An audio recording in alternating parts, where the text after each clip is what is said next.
Mes sœurs, mes frères, bienvenue en cette méditation sur les textes de ce mercredi 26 juillet 2023, en cette 16e semaine du temps ordinaire. Aujourd'hui, nous faisons mémoire de Sainte Anne et de Saint Joachim, qui étaient les parents de la Vierge Marie.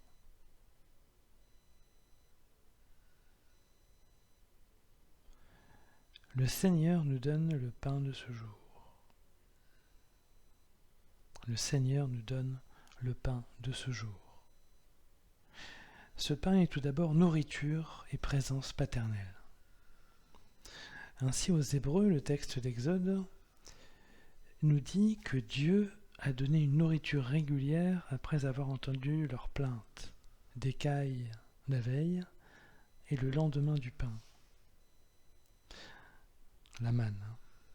Avec beaucoup de sollicitude, Dieu agit très vite pour le peuple hébreu. Pourtant, les récriminations insultantes sont venues 15 jours seulement après leur extraordinaire libération, lorsqu'il est dit « Ah, il aurait mieux valu mourir de la main du Seigneur au pays d'Égypte, quand nous étions assis près des marmites de viande, quand nous mangions du pain à satiété. Vous nous avez fait sortir dans ce désert pour faire mourir de faim tout ce peuple assemblé. Mieux vaut vivre esclaves et bien manger, disent les Hébreux.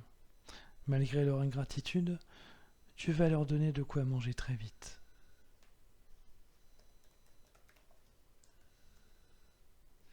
On voit ici que la constance est le fait de Dieu et pas des Hébreux. C'est toute une relation que Dieu va tenter de construire avec son peuple, et cela n'aura pas été facile, comme dans toute relation. Il y a encore une fois une réelle pédagogie divine.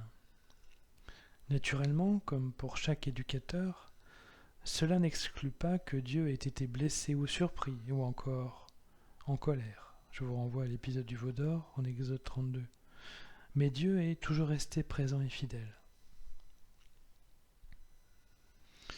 Mais ce pain que nous recevons n'est pas seulement nourriture, mais aussi symbole de foi et de parole. Le fait de recevoir une nourriture divine crée une dépendance, mais aussi une attente chez celui qui la reçoit. De manière progressive, il se rend compte que Dieu prend soin de lui et l'aime, ce qui crée une confiance qui pourra devenir absolue devant tant de bienfaits. Et c'est la confiance qui va créer l'écoute et la capacité à se rendre disponible à Dieu pour l'entendre. L'esprit a besoin de calme et de vide pour se rendre présent. À chacun d'entre nous de réaliser cette vacuité intérieure pour que l'esprit puisse y habiter. C'est le sens de l'évangile de ce jour, consacré à la parabole du semeur. Alors ici, elle ne sera pas déflorée puisqu'elle sera détaillée dans les textes des prochains jours, mais l'important aujourd'hui est de noter que la parole de Dieu est donnée de manière cachée. Mais pourquoi donc ? Pourquoi la parole de Dieu ne se donne pas de manière explicite ici et maintenant et à tous ? Le mot parabolé en grec signifie comparaison. Et souvent Jésus parle au peuple en parabole avec des enseignements très concrets, avec des exemples de la vie quotidienne. Son but vise d'abord à donner des exemples concrets et donc à la clarté pour les personnes qui l'écoutent à l'époque. Pour nous, ça nous paraît peut-être plus opaque, mais pour l'époque, c'était des situations très vivantes. Mais parfois, le tort des comparaisons sont comme des expressions poétiques, c'est-à-dire qui peuvent devenir complexes à comprendre, car il manque justement le moyen terme qui permet le rapprochement des deux idées, ou des deux mots a priori lointains.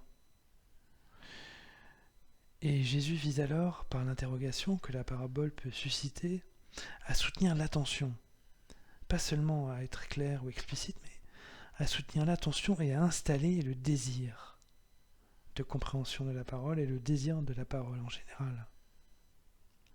Et enfin, la troisième ouverture sur l'importance des paraboles, c'est parce que toute parole est vie créatrice, comme au moment de la création, eh bien le sens de la parabole peut avoir une compréhension pleine qui n'est réservée qu'à certains qui sont déjà en marche avec Jésus, ce qui sera le cas des apôtres, comme nous le verrons. Là encore, avec différentes manières d'aborder la parabole, soit de manière claire, soit de manière à susciter le désir, soit de manière à la réserver à certains, eh bien Dieu laisse à chacun la possibilité d'y prendre ce qu'il peut et ce qu'il veut, en fonction de sa maturité spirituelle et de son désir. Il en est de même avec la manne des Hébreux. Il est laissé à chacun la possibilité de rendre grâce à Dieu ou de se plaindre. Alors on voit ainsi que l'acceptation régulière et progressive de la nourriture et de la parole dépendent toutes les deux de la liberté que Dieu laisse aux personnes.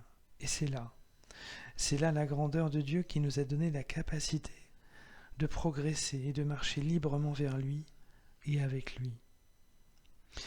Il nous faut donc travailler en nous-mêmes, mes sœurs, mes frères, pour commencer à voir Dieu, pour commencer à accepter ce qu'il nous donne matériellement, la nourriture, et spirituellement, la parole. Que nous fassions tout simplement une place à Dieu chaque jour un peu plus grande sera un pas important que nous pourrons renouveler chaque jour, comme les Hébreux et comme les apôtres.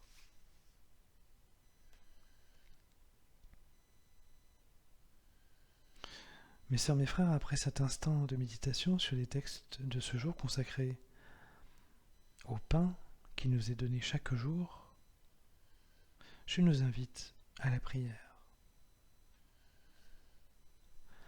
Ô Seigneur Jésus-Christ, je m'incline devant toi, car tu nous inspires régulièrement pour recevoir la présence de Dieu. Recevoir notre pain et recevoir la parole en esprit de vérité, c'est témoigner de notre foi en toi. Puisses-tu accroître en nous la confiance que nous mettons en toi afin de tout recevoir de toi aujourd'hui et demain. Amen.